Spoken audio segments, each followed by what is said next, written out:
когда там помогло, то назывался DVD Environment Modeling for Production.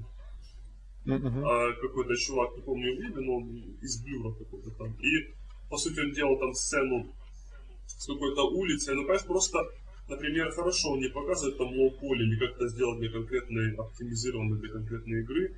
Но, например, у него какие-то интересные скрипты он использует. Или какие-то просто его способ работы, скажем, с тем же Editable Poly в Max, да, или как он там делает текстуры, они все равно пригождаются. То есть, просто сказать,